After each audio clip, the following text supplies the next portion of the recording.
एक बार गुरुजी अपनी यात्रा के दौरान रावलपिंडी के हसन अब्दाल नामक स्थान पर पहुंचे। गुरुजी ने गांव के लोगों को अपने उपदेश देते हुए इंसानियत का पाठ पढ़ाया। वहीं एक पहाड़ी थी जिस पर बली गंधार नामक एक आदमी रहा करता था, जो कि बहुत ही लालची और अभिमानी था। उसके घर के पास एक छोटा सा पानी का झरना बहता था, जिस वजह से वहां पर एक छोटा सा पानी का तालाब बना हुआ था। वही तालाब ही पूरे गांव के लिए पानी का एकमात्र जरिया था, जिसका फायदा उठाकर बली गंधार गांव के लोगों से पानी के बदले में पैसे वसूला करता था। गुरुजी के उपदेश को सुन गांव के लोग बहुत प्रभावित हुए। गुरुजी के व्यक्तित्व, वाणी, विचार और उपदेश की दूर दूर तक चर्चा होने लगी, जिसे देखने और सुनने के लिए लोग वहां इकट्ठा होने लगे। जो भी गुरुजी के उपदेश सुनता था वह मंत्र मुग्ध हो जाता था। अब रोज गुरुजी अपनी मीठी वाणी और विचारों से लोगों को ज्ञान का रसपान कराया करते थे। हर धर्म के लोग, चाहे वह हिंदू या मुसलमान, सब गुरुजी की बात सुना करते थे। बहुत से लोग गुरुजी के शिष्य बन गए, जिनमें से कई अलग अलग धर्मों के थे। उनमें मुसलमान भी थे, क्योंकि बली गंधार भी एक मुसलमान था।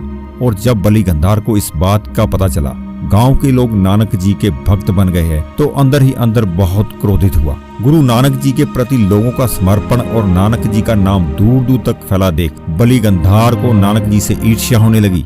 इस ईर्ष्या के चलते बली गंधार ने गांव के लोगों को पानी देने के लिए दोगुना कर लगा दिया।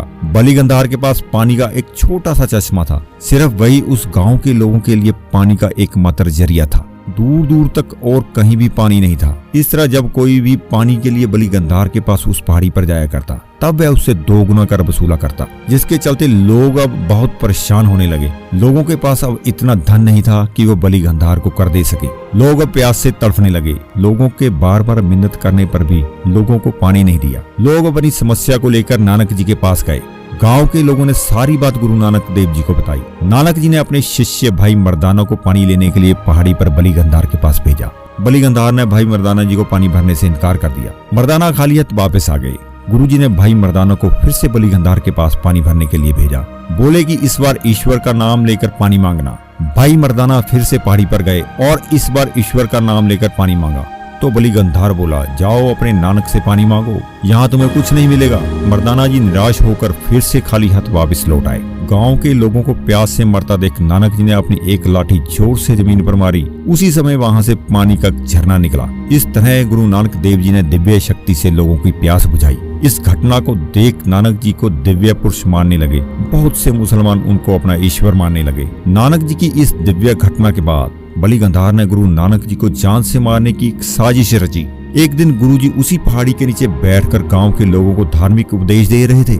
इस मौके का फायदा उठाते बली गंधार ने एक बड़ी सी चट्टान को इस तरह ऊपर से पहाड़ी से नीचे की ओर गिराया। उस बड़े से पत्थर के नीचे आने की आवाज इतनी भयानक थी, जिसे देख और सुन वहां बैठे गांव के लोगों में अफरा तफरी मच गई। वो बड़ा पत्थर गुरुजी की ओर आता देख गांव के लोगों ने गुरुजी को वहां से हटने को कहा, लेकिन गुरुजी ने पीछे मुड़कर भी नहीं देखा। इधर पत्थर तेजी से गुरुजी की तरफ बढ़ता आ रहा था। अब गुरुजी ने अपना एक हाथ ऊपर की ओर उठाया और उस पत्थर को वहीं पर रोक दिया।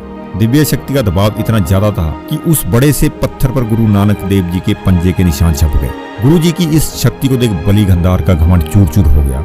बली गंधार गुरुजी के चरणों में आकर नतमस्तक हो गया और माफी मांगी। गुरुजी बहुत दयालु थे। उन्होंने बली गंधार को माफ कर दिया और बुरे कर्म छोड़कर अच्छे कर्म करने को कहा। इसके बाद गुरुजी ने अपनी आगे की यात्रा फिर से आरंभ कर दी। आज भी वह स्थान पाकिस्तान में स्थित है, जिसके नाम पर वहां पर एक गुरुद्वारा साहिब बना हुआ, जिसका नाम पंजा साहिब है।